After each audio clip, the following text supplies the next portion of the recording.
And keep in mind, we are announcing to you what we believe we know. These are not projections. This is what we think we know about the presidential race. So, Ed Bradley, how did Bill Clinton put together what he has put together so far? Very solid base in the Northeast and putting up a fight in most of the southern states. And also among women voters in every region of the country. And I think a big factor for the president has been the Catholic vote. 28% of the electorate in this country are Catholics. Ralph Reed of the Christian Coalition called the Catholic votes the jump ball of American politics. Whoever comes down with it generally wins the election. Ronald Reagan in 80 and 84, George Bush won it in 88. Last election, Clinton. Florida. As we just heard from Ken Bodie. Well, the president picked up that GOP-leaning state, which Ken said, which he narrowly and some say begrudgingly lost 4 years ago. But Bob Dole has managed to hold on to two other key states that lean Republican, Texas and Indiana. And South Carolina, CNN declares, has been won by Senator Dole. Bob Dole winning the Palmetto State. The two pickups so far tonight go to the Democrats, both in New Hampshire. It's interesting. In the Granite State Senate race, Dick Swett defeated Republican incumbent Bob Smith. And in that governor's race, Democrat Jean Shaheen won the seat of retiring Republican Steve Merrill, making her New Hampshire's first woman governor. And we have a race to call, a Senate race to call right now, Bernie, and that is a Kansas B. A seat this is Bob Dole's seat, in fact. Sam Brownback, the Republican freshman congressman, has not only gone back to the Congress, he's gone back to the other chamber, to the Senate, defeating the Democrat Jill Docking, a wife of the former lieutenant governor of Kansas, Tom Docking. Continuing now in a couple of closely watched Senate races tonight, the incumbents have come out winners. We told you about Democrat John Kerry in Massachusetts defeating Governor William Weld. And in the Tar Heel State, Republican Senator Jesse Helms is coming back to North Carolina. And Frank Sesno, what do you make of all this going on? Well, what we make of it, Bernie, right now is pretty much as Bill Schneider said, that this is not a bad year for incumbents, at least not yet. We're watching this very closely. I want to take you back to the Kansas race that you just talked about, telling us that Sam Brownback is the winner there, and bring Bruce Morton into our discussion here as he helps us monitor the situation in the Senate. It's interesting. This was a place the Democrats thought they had a chance with Jill Docking. This was Bob Dole's old seat. She said this election is about it's the far right versus all of us who are in the middle. There are a number of states, Frank. That was one. Louisiana's another. Here in Georgia was another, where the most conservative Republican won the primary. In Kansas, that didn't hurt. Sam Brownback, as we've just heard, got elected. Here, Guy Milner, who beat a more moderate Republican in the primary, lost. Still up in the air, Louisiana, where very conservative Woody Jenkins won that odd everybody in primary that they have. Let's move elsewhere in the South, into the state of Alabama now, where Jeff Sessions facing down Roger Bedford, the Democrat. Sessions labeling Bedford, we heard this a lot this year, a Ted Kennedy ally, liberal. Well, everybody's, Ted Kennedy for years has been the conservatives' best fundraiser. Milner in this state kept saying Cleveland's just like Ted Kennedy. Sometimes it works, sometimes it doesn't. One place it's not bad to be just like Ted Kennedy is in Massachusetts, which takes us to John Kerry, who wins the state of Massachusetts. He ran on having increased education spending and funds for the elderly. Sometimes, Frank, exit polls can really tell you something, just one number. And in Massachusetts, it's gender. Kerry and Weld were almost dead even among men. Look at women, a 20-point gap there. Congressman, the lecture certainly noted. Now, what do you think of what's happening in your neighborhood tonight? Well, Texas is doing exactly what we predicted. Phil Gramm has won. Bob Dole's winning here. Texas will have a gain in House seats. And the rest of Texas, I'm sure the state offices are going well, too. I'm very proud of Texas. We are one state that is clearly going to wake up tomorrow without a severe case of buyer's remorse. Do you have any doubt about how the evening will turn out in terms of the House and the Senate and the presidency? Well, we have so little results we have in yet on the House that I'm still holding fast to my prediction that the House Republican majority will gain seats. The Senate is still kind of nip and tuck, but so far there's no reason to vacate my projection that we will hold the Senate. And at this point, even I am considering the possibility that maybe Bill Clinton might get reelected. And let me ask you this. I was looking at the Almanac of American Politics just a moment in anticipation of talking to you and being reminded that back in 1994 when you were debating the crime bill, you said of President Clinton he just wasn't that important to the Republican Congress. Is that likely to change now, do you think? Well, it seems to me that President Clinton needs to be more active and more assertive and more involved in the process of making legislation. If the president were to actually act out the part of an active president taking initiative along the lines on which he campaigns, then I think he can work in partnership with a Republican Congress. The president, I don't think, can afford this second term if he wants to have a place in history that's at all secure. And if he's reelected, he'll have to actually write some legislation and send it up to the Hill and participate more in the process of trying to enact legislation. We saw a little bit of that ability late in this past year when he was out campaigning and Leon Panetta got more involved in the legislative process. So it isn't impossible that we can have an assertive legislating activity from the White House. We haven't seen much of that, but certainly that is within the realm of possibility if the president wanted to become more involved in actually making law. Congressman, thank you very much. Congressman Dick Armey from Texas, one of the brightest and often the most outspoken members of the Congress.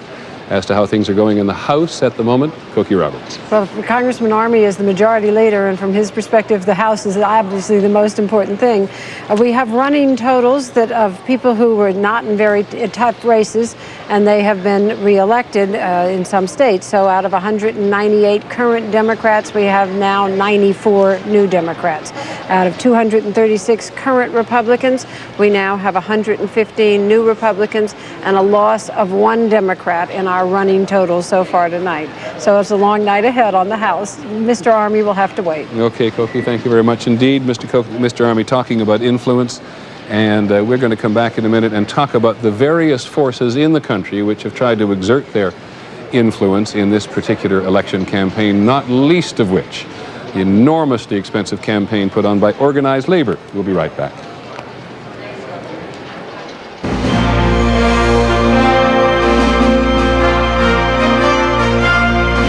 This is the 96 Vote with Peter Jennings, David Brinkley, and Cokie Roberts, Sam Donaldson, Lynn Scher, Jeff Greenfield, and Michelle McQueen. ABC News coverage will continue in a moment.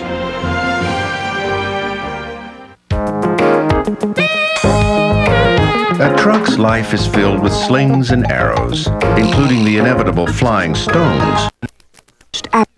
And 30 Rockefeller Plaza, they're here in the heart of Midtown. This is NBC News, and coverage of Decision 96 is going on not just on NBC and at 30 Rockefeller Plaza, but on MSNBC as well as NBC in Asia and Europe tonight. We want to tell you that the United States Senate is shaping up as a very interesting race this evening. So far, the Democrats have been able to pick up one seat in what has been called the greatest debating society in the world. That's been open to some question here recently.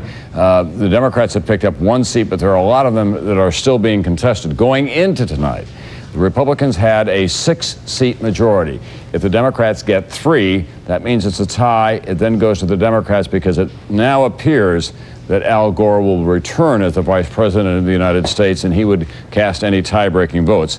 But NBC's Lisa Myers, who joins us now and covers the United States Senate, that would be good news and bad news for Al Gore. The Democrats, if he is returned to that office, would have control if they get just 3 more seats. But at the same time, Al Gore, who has his own presidential ambition, stay with me, Lisa, this makes sense now if I just follow it all the way through, would have to make some very tough votes. Oh, some very tough votes. The list of issues that both the president and the Congress are going to have to deal with over the next 4 years are staggering. Medicare. Both parties are going to have to agree to slow the growth of Medicare. They're going to have to deal with other entitlement programs. You have the promise to balance the budget during this period. One of the things that, regardless of what the outcome is tonight in the House and the Senate, what is likely to happen is that the moderates in both parties are likely to be strengthened because neither party, Republicans or Democrats, is going to come out probably with a large enough majority to be able to set the agenda themselves. Lisa, the Republicans have just picked up a seat now. We're able to project in the state of Alabama, where Howell Heflin is retiring, that the Attorney General, Jeff Sessions, a Republican, will be going to Washington, D.C. as the new senator from Alabama. So Trent Lott will probably be breathing a little bit easier at this hour, because that was one of those races that everyone was watching. Trent Lott was counting very heavily on the state of Alabama. The other race that he's watching very closely, the other highly endangered incumbent, is Senator Larry. At a 47% rate. Keep in mind how badly he wants to get over 50% so he can say he has a, quote, mandate. Bob Dole's running at roughly 45% and Perot with 8%, but that's only with 7% of the precincts reporting. And when it comes to this year's nominees for the lowest, meanest mud wrestle and slugfest in advertising, there was no shortage of nominees. But 60 Minutes correspondent Mike Wallace has found some that stand out rather smellily from the rest for dishonorable mention. Michael?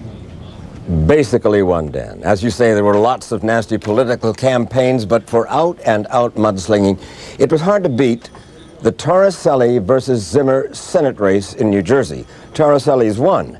This one was down, dirty, and a third D word, it was deceptive. Take a look at one of the most controversial ads in the entire country, a commercial run by the Republican Dick Zimmer against the fellow who beat him, Democrat Bob Torricelli. In another bizarre twist in this year's New Jersey Senate race, the Bergen Record reported that Bob Torricelli was involved with an indicted Korean bank embezzler. This looked just like a bulletin on your local news, but it wasn't. It was a campaign commercial. The woman you're looking at is an actor, not an anchor woman. But you didn't know that unless you saw a short, faint, typewritten message at the beginning of the ad. And Torricelli's ads were also misleading. New Jersey, meet Dick free. Fired against Joe Brennan, a former Democratic governor. And in Virginia, this may turn out to be the Senate race of the evening. John Warner versus Mark Warner, too close to call. John Warner is a Republican who went against his party, against Oliver North when North was running for the Senate. He won the nomination. It was a crossover state. Democrats could vote in that primary. But let's face it, the Democrats are voting for Mark Warner, apparently in Virginia tonight, and it's just too close to call. Well, a couple things to get you to elaborate here, Sam. First of all, in Virginia, in the polls in the closing day, Senator Warner was way ahead of the other Warner, wasn't he? Well, the polls were closing, but Warner still had a lead. Two things happened in that campaign. Mark Warner spent a lot of money. He's worth about $100 million, and he threw a lot into it. Here's an interesting statistic for you. Everybody jumped on Huffington in California when he spent a lot of money on a losing race.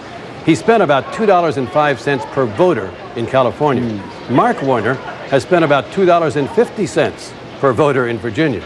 And secondly, about 3.5 years ago, John Warner's ad agency put out an ad in which they had lifted Mark Warner's head and imposed it on Chuck Robb's body. Now, Chuck Robb is the incumbent Democratic senator, not up for election. Right. And Robb was shaking hands at the moment in the picture with Douglas Wilder, a former governor of Virginia, an African-American.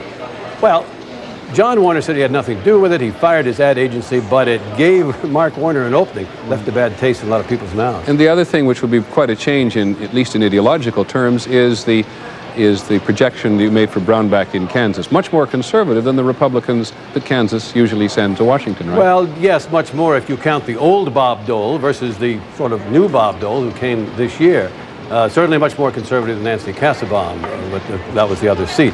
But what we have so far in the Senate is a pickup of 1 for the Democrats. In New Hampshire, we project that Bob Smith, the incumbent Republican senator, has lost that race to Dick Swett. But so far, what's happened is that the other Republicans, Jesse Helms in North Carolina, who had to hold their seats, have, and the other Democrats, John Kerry in Massachusetts, Max Cleland holding a Democratic seat in Georgia, have. So, I mean, this Senate race to see who organizes the Senate could really go down to the wire, certainly into the western states. Sam, thanks so much. You've introduced the subject of money, which brings me back to David Brinkley. David, we've been sort of muttering about the influence of money this year in politics. The AFL-CIO has made an extraordinary bid to get itself back in the saddle this year. It's an interesting little piece of history. The early days of the unions, they said, what we want the bread and roses too. We want essentials and we want luxury. Now they say, what do you want? They say, more. That's all. That's our answer. So that's what they're after now. They have not been satisfied with what they've been getting from government recently. So they have called on their members, forced them in fact, to contribute to a political fund, and they got up $35 million, which they have spent on this present campaign. And it has produced some victories for them. They have done very well with it.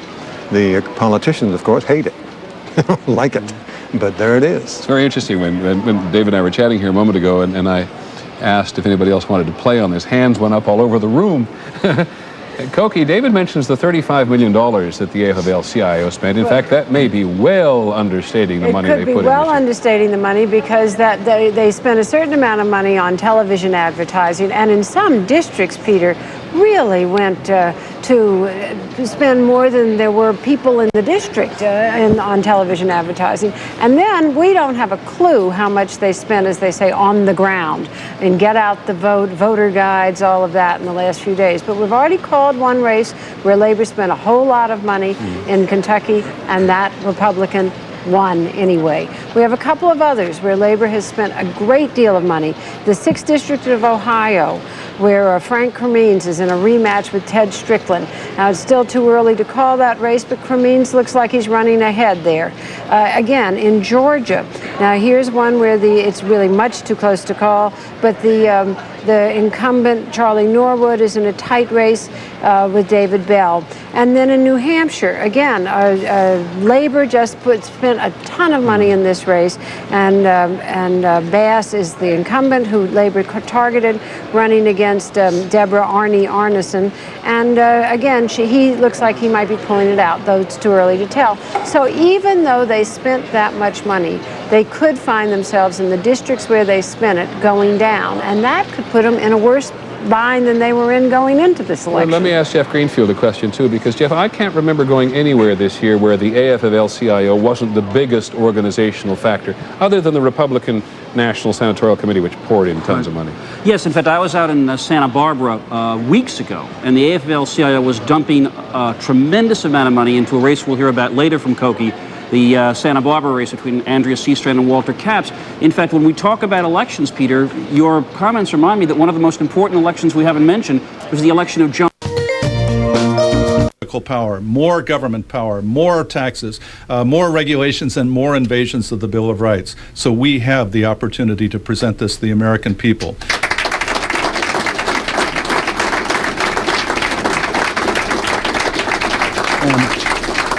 And just in case anybody is out in the hall listening and wants to know how they can be a part of this, let me just say, give us a call at 1-800-272-1776. Because we're going to create the most exciting revolution this country has seen since the late 18th century. It is going to be another American revolution, because it's going to be based on the same principle that government has to be limited to certain specific powers and no more, and then stay the hell out of our lives.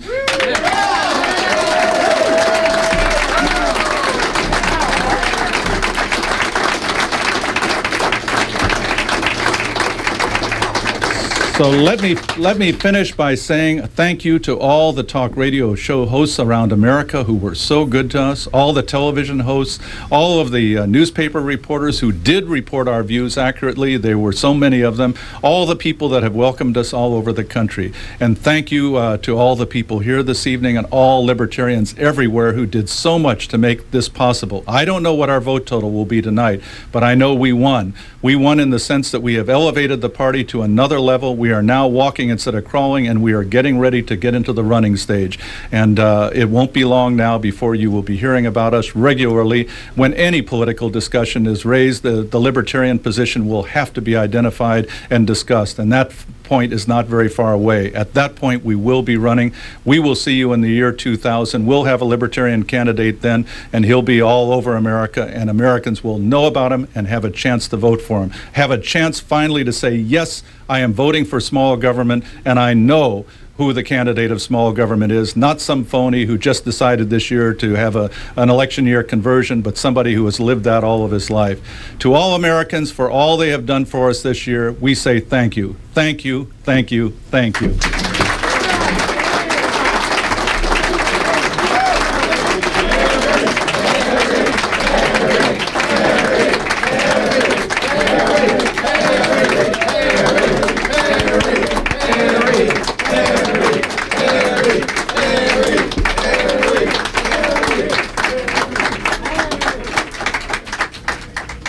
that is the Libertarian headquarters in Washington, D.C., where their party's candidate, Harry Brown, conceded that he didn't win the 1996 presidential race.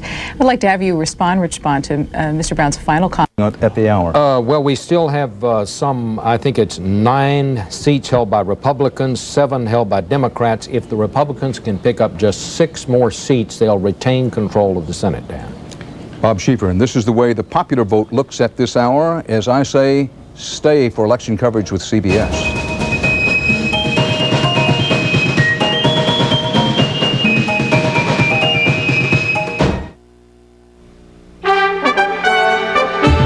Live from News Channel 8, this is Republican. He's received a lot of support. A lot of people are going to be down here in Polk County watching that race. So far in Polk County, all we can tell you is heavy turnout at the polls today. They are saying a record number across the state, but we're not sure about Polk County yet. We can tell you Polk County has had a record number of absentees. I want to talk a little bit about what we're going to see in an hour when the polls start closing. So I've asked Michael Morrow, the Director of Elections, to join me. Michael, what can we expect when the polls close? Well, 9 o'clock the polls will close, and the election officials will, of course, tabulate the results, and then about 9:15, 9:20, the results will start coming in over the TV monitors here at the office. We have 4 monitors that will display all the races, and we have some very close races in Polk County, both the state senate, state representative, supervisor, auditor. So there's a numerous amount of races out there that will be heavily contested, and people will be looking forward to seeing the results.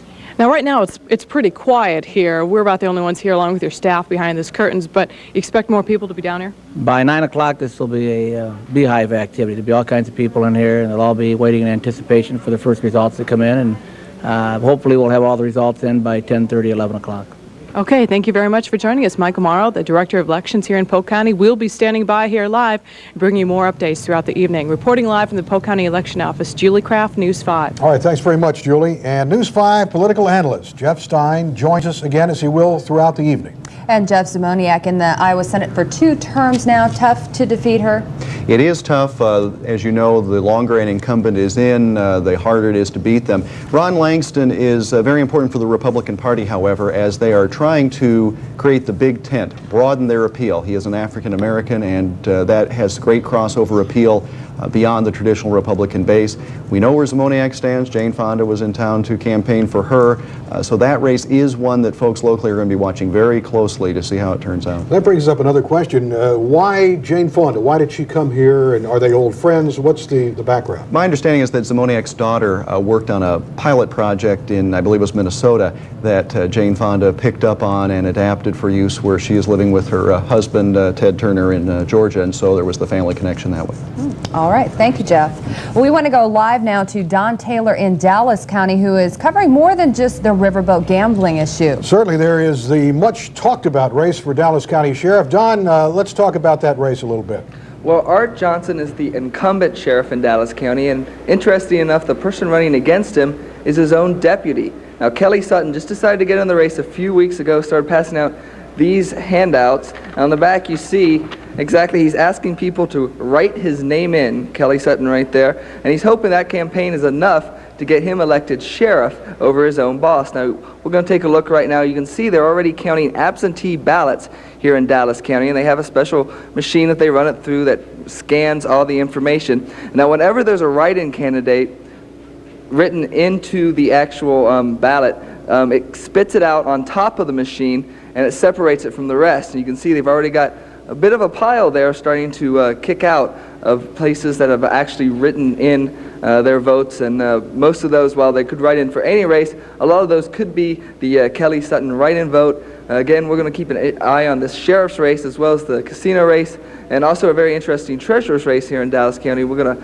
run all those numbers down throughout the night right here on News 5. This is Don Taylor reporting live from Adele. All right, thanks very much. Out in Dallas County, Don Taylor. And we want to go back to Jeff again and ask you about, is this unusual deputy write-in like this against his boss? The write-in is unusual. Typically, a sheriff, in order to be defeated, there either has to be someone else from law enforcement, a city police officer, but quite often it's a deputy who challenges the incumbent sheriff. We see that in a number Words are just scrolling by very quickly, and it helps to be a fast typist. Can you show us some of the conversation? A lot of people have never seen a chat room conversation. On my computer screen right now, I've got the chat up, and that's the current conversation. I'm going to scroll back up just so you can see that there's a lot going on there, and now I'll scroll back down. We were discussing a few moments ago the Electoral College, and many of the people that have been participating in our internet chats and talking to us on email are in favor of abolishing the Electoral College completely. They want to see one person, one vote. They'd also like to see people be able to vote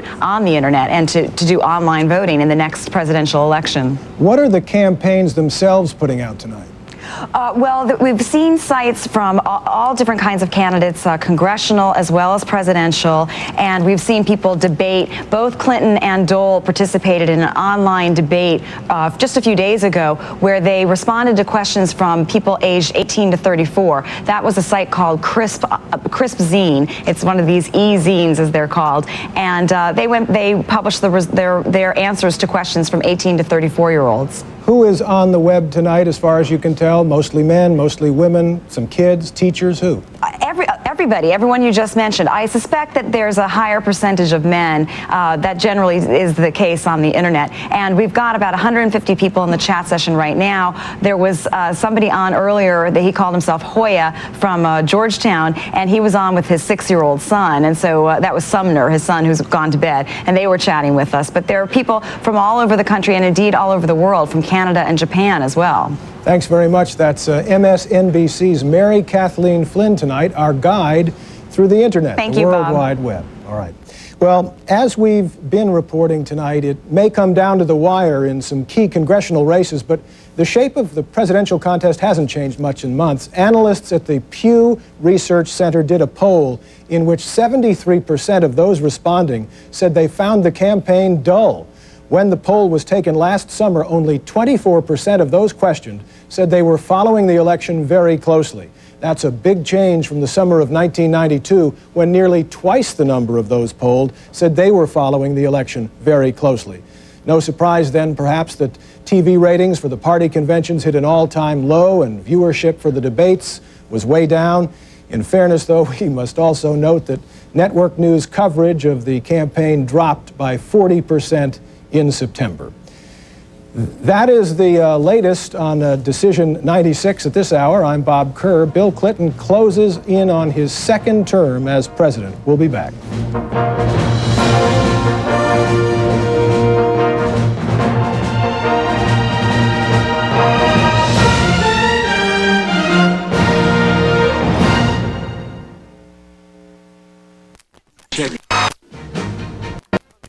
Wins re-election. It's 9 p.m. in the East. Headline of the hour and the night.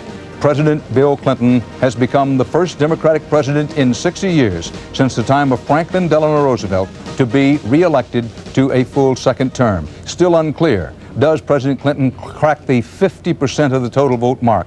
And who is going to control the Congress, most especially who's going to control the House? But Bill Clinton has been reelected.